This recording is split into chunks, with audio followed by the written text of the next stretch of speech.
그렇습니다. 사랑과 은혜가 많으신 하나님, 님께서 저희를 사랑하시고 또 저희를 매일매일 지켜주시는 그 큰 은혜에 너무나도 감사드립니다. 오늘도 그 주님의 크신 사랑에 응답하는 마음으로 이렇게 주님 앞에 모였습니다. 주님, 우리의 예배를 받아주시고 우리가 찬양과 말씀과 기도로 주님을 섬길 때 주님께서 저희를 만나주시고 저희를 통해서 주님의 뜻을 이루어 나가시기를 간절히 기도합니다. 주님, 지난 하루도 주님 말씀 따라 살아갈 때에 저희가 세상 가운데에서도 승리하면서 주님의 자녀로서의 정체성을 사람들에게 보여주면서 살아갈 수 있었습니다. 주님, 이렇게 저희가 주님 말씀을 따라서 살 때 세상 사람들이 저희의 그런 모습을 보고 살아계신 하나님을 깨닫게 되고 하나님께서 진짜 살아계시고 역사하시는구나 하신다는 사실을 모든 사람들이 알 수 있도록 저희와 함께 하시고 저희가 또 하나님의 그 말씀을 저희 삶 가운데 실천할 수 있도록 더욱 큰 믿음과 용기를 허락하여 주시옵소서. 마음과 몸에 아픔이 있는 분들이 계신다면 주님께서 위로하여 주시고 그분들이 주님께 나와서 찬양과 경배로 주님께 영광 돌릴 수 있도록 주님께서 은혜를 베풀어 주시옵소서. 말씀을 준비하는 전도사에게도 함께 하셔서 하나님 말씀 올바르게 전할 수 있도록 인도하시고 말씀을 듣는 성도님들 한 분과 한 분과도 함께 하셔서 하나님 말씀을 들을 때에 그 말씀이 나의 삶을 바꾸고 나를 구원하는 말씀이라는 생각을 가지고 주님 말씀을 받아들일 수 있도록 우리와 함께하여 주시옵소서. 그래서 이 시간이 모두가 하나 되는 연합되는 시간 가운데에서 하나님을 온전히 섬기며 하나님만 바라보는 시간 될 수 있도록 인도하여 주시옵소서. 감사합니다. 이 모든 말씀 예수님의 이름으로 간절히 기도합니다. 아멘.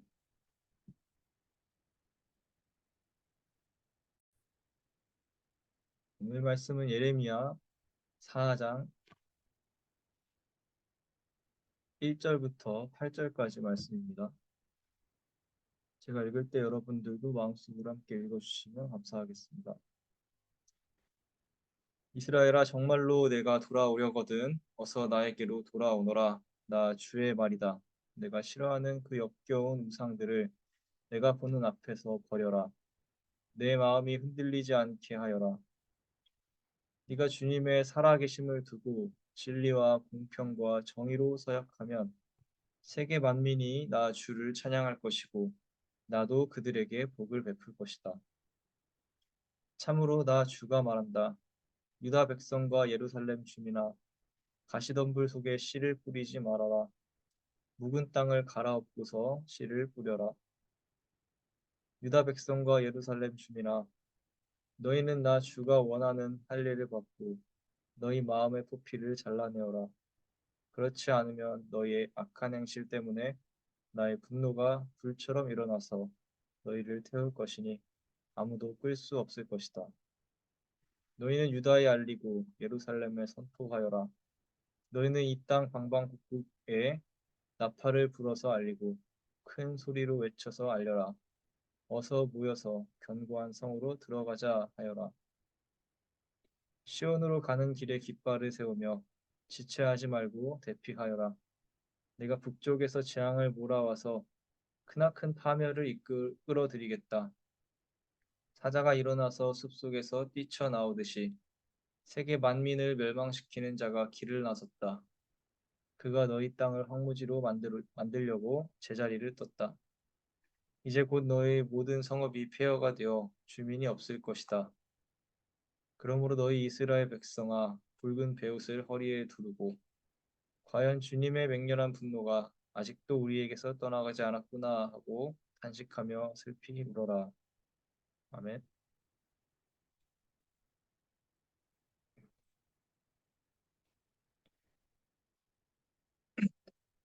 이번 주에 업랜드에 있는 헬스장에 등록을 해서 친구와 함께 운동을 시작했습니다. 사실 한 달 전부터 주로 이렇게 집에만 있다 보니 몸도 찌뿌둥해지고 살만 찌는 것 같아서 운동을 좀 해야겠다고 결심을 했었는데 이제서야 마침내 실행에 옮겼습니다.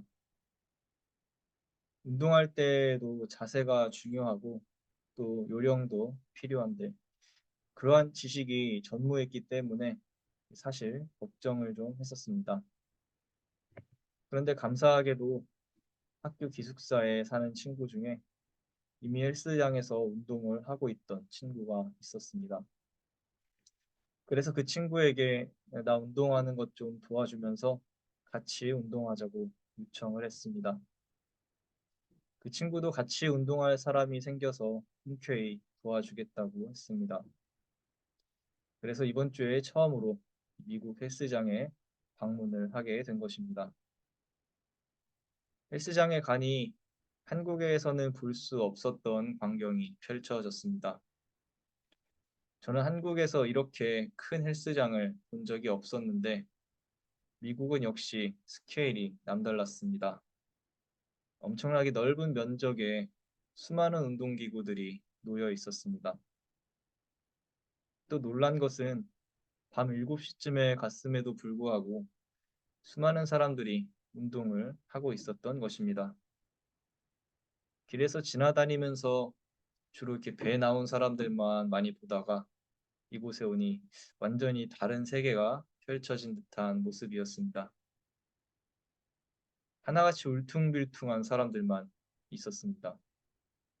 운동하고 있는 사람들과 제 몸을 비교해 보면 그냥 초등학생처럼 보일 정도였기 때문에 자괴감도 들었습니다. 그래서 이제 나도 열심히 운동을 해야겠다 도전을 받아서 죄송합니다. 무거운 덤벨도 들고 앉았다 일어났다 하기도 하며 이렇게 뛰기도 하면서 몸은 비록 힘들었지만 변화될 모습을 기대하며 운동을 하니 상쾌한 기분이 들기까지 했습니다. 그래서 비싼 헬스장 등록비도 내고 시작했으니 이제 매일 와서 운동을 해야 하지 않겠느냐고 친구에게 물어봤습니다. 그런데 그 친구는 수요일, 토요일, 주일은 쉬어야 한다고 말했습니다. 그렇게 운동을 무사히 잘 마치고 나왔는데 문제는 다음 날 일어났습니다.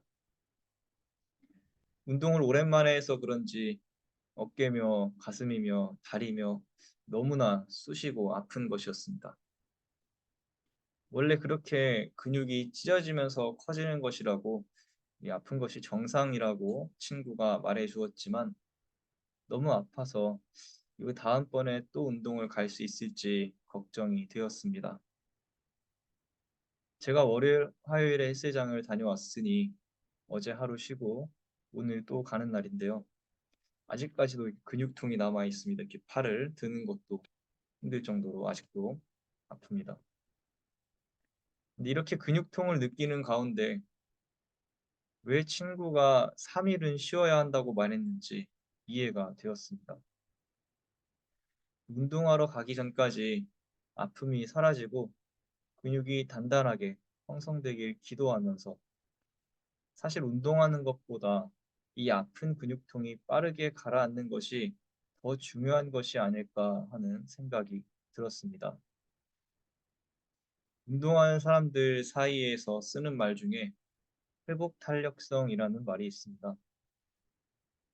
강도 높은 훈련이나 운동 이후에 몸이 얼마나 빠르게 원상태로 회복될 수 있는지를 나타내는 말이 회복 탄력성입니다. 이 회복 탄력성이 높아 몸이 더 빠르게 회복된다면 운동선수는 다음번 운동을 계속해서 빠르게 진행해 나갈 수 있고 그것이 결과적으로 운동선수의 퍼포먼스와 직결되게 됩니다. 그런데 이 회복 탄력성은 비단 운동선수에게만 중요한 것이 아니라 우리가 삶을 살아가는 데 있어서도 중요합니다. 한 번은 학교 수업 때 이 회복 탄력성에 대한 이야기를 들어본 적이 있습니다. 우리가 신체적, 정신적, 어떤 감성적 위기를 겪었을 때 그것에서 얼마나 빨리 회복하고 정상적인 삶으로 돌아올 수 있는지에 대해 이 회복 탄력성을 가지고 이야기하는 것을 수업 시간에 듣게 되었습니다. 예를 들어 마음과 정신이 지친 사람들은 지친 상황에 매몰되어 부정적으로 자신을 계속 몰아가는 것이 아니라 자신이 좋아하는 취미를 하거나 명상이나 친구와의 대화 등을 통해 자신의 피로를 회복할 수 있는 방법들을 찾아야 한다는 것입니다.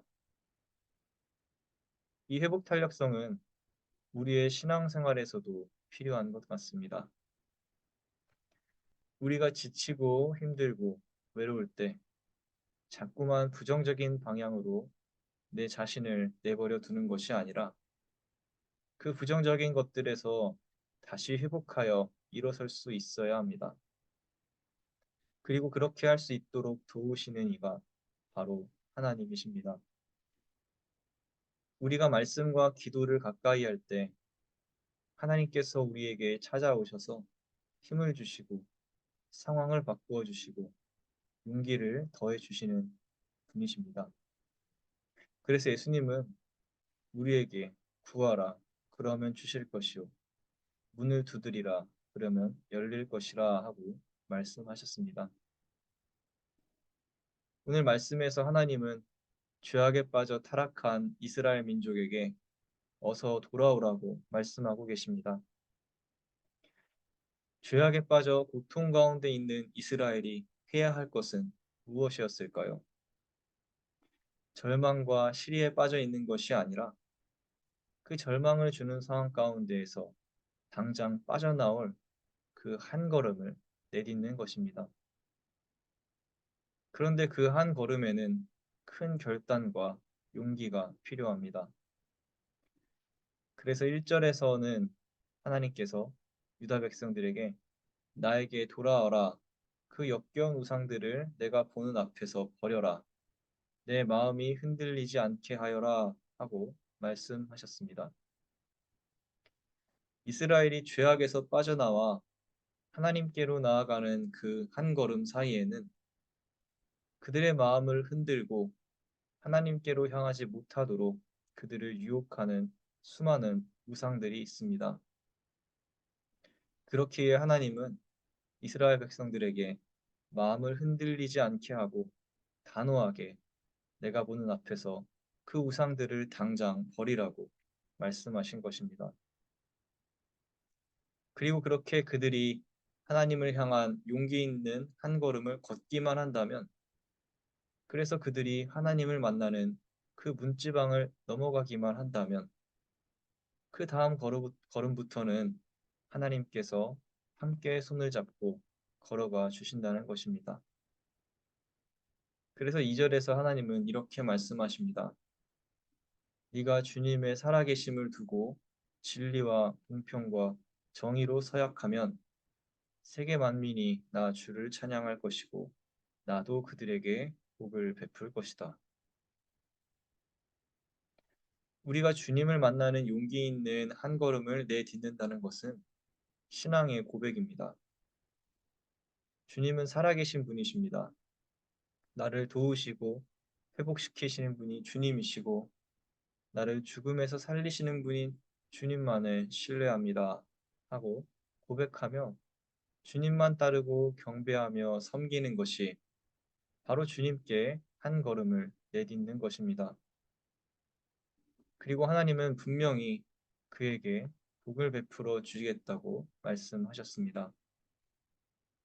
사랑하는 성도 여러분, 신앙의 회복 탄력성을 키우는 우리가 되기를 소망합니다. 여러 가지 이유로 신앙을 잃어버리고 무기력함과 의심 가운데 종종 다시 신앙을 회복하지 못하는 경우들이 있습니다. 금전적인 어려움이나 신체적인 어려움, 혹은 정신적인 어려움과 같은 수많은 삶의 문제들이 우리 삶에 찾아옵니다. 하지만 그것들로 인해 낙담하며 마치 거짓된 우상을 섬기며 하나님을 떠난 이스라엘 백성들처럼 하나님에 대한 믿음을 잃어버리는 것이 아니라 우리는 그러한 고통 가운데에서 오히려 나를 도우시고 구원하실 하나님을 신뢰하며 한 발짝 더 그분께 나아가는 용기 있는 한 걸음을 걷는 신앙인들이 되기를 소망합니다. 그럴 때 우리의 신앙의 회복 탄력성이 강해질 것입니다. 그리고 하나님은 그러한 우리를 분명히 만나 주시고 회복시켜 주시고 문제를 해결해 주시는 놀라운 일들을 우리 삶에 일으켜 주실 것이라 믿습니다. 이 말씀을 가지고 오늘도 함께 기도하며 나아가면 좋겠습니다. 기도하겠습니다. 거룩하신 아버지 하나님, 오늘 말씀을 통해서 우리가 힘들고 어려움 가운데 있을지라도 오히려 하나님을 바라보며 하나님께 한 걸음을 내딛는 신앙의 회복 탄력성을 키워야 한다는 사실을 저희가 마음속에 새기게 됩니다. 하나님께서는 유다 백성들을 향해서 지금 당장 돌아오라고 말씀하셨습니다. 그들이 가지고 있는 우상들을 하나님이 보시는 앞에서 당장 내어 버리라고 말씀하셨습니다. 주님, 우리가 세상을 살아가면서 늘 행복한 일들만 있는 것이 아닌 줄로 압니다. 세상에서 어려움들을 겪을 때 혹은 우리가 세상의 유혹 가운데에서 하나님을 의심하게 되고 우리의 신앙이 흔들리는 경우가 있습니다. 하지만 하나님, 그런 위기 가운데에서 우리가 주저앉아 버리고 하나님을 의심하며 우리의 신앙을 버리고 떠나는 것이 아니라 그런 위기 가운데에서도 오히려 하나님을 바라보며 나를 위해서 일하실 하나님을 기대하며 나를 더 성장시키실 하나님을 의지하며 우리가 신앙의 회복 탄력성을 키우게 하여 주시옵소서. 그래서 힘들고 어려운 고난이 하나님을 만나는 계기가 되고 오히려 하나님께 더 가까이 나아가는 계기가 되게 하여 주시옵소서. 그래서 우리의 삶이 더욱더 하나님과 함께 주님의 축복을 받는 귀하고 거룩한 삶으로 변화되게 하여 주시옵소서. 오늘도 이 말씀을 가지고 세상으로 나아가는 성도님들 한 분 한 분에게 함께 하셔서 세상에 나아가서 주님의 이름을 전하며 주님의 사랑을 전하는 귀한 일꾼들로 쓰임 받을 수 있게 하여 주시옵소서. 감사합니다. 이 모든 말씀 예수님의 이름으로 기도드립니다. 아멘.